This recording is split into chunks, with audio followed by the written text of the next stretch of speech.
Today we're jumping into some material you sent over from Pastor John Anosike.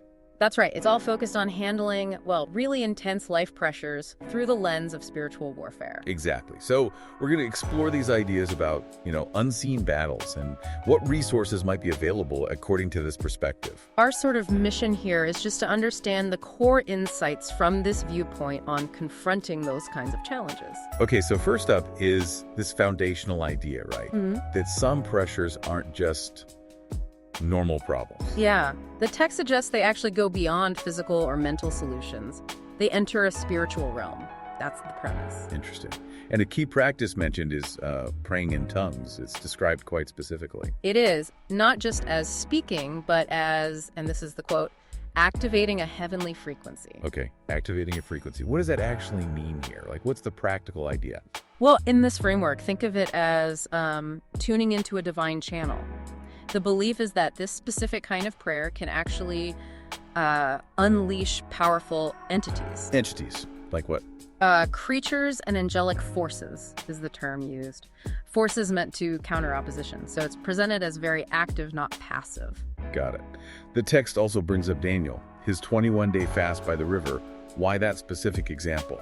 That seems highlighted because of Daniel's connection to the elements earth, water, and air. It's presented as him like setting up a divine network through this act. A network. Yeah, and this allegedly led to an invisible war in the heavens.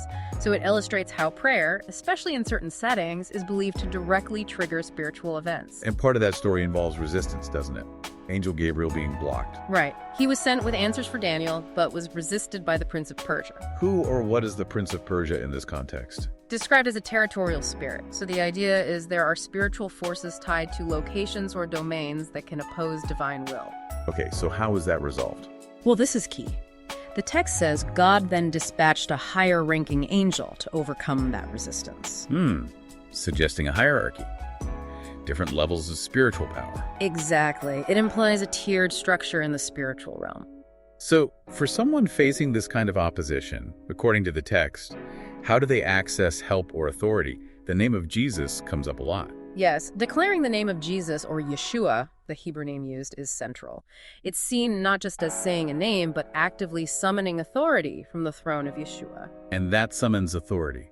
What does it supposedly do?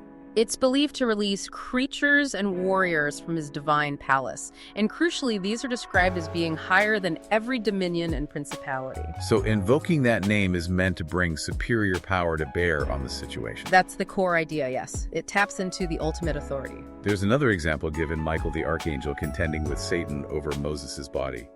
What's the point there? It's interesting because Michael, even as an archangel, didn't engage Satan with his own power or insults. He simply said, "The Lord rebuke you." Ah, okay. So that shows. It shows, according to this view, how invoking God's direct authority, the divine authority from Yeshua's presence, is what manifests power and causes the opposition to yield.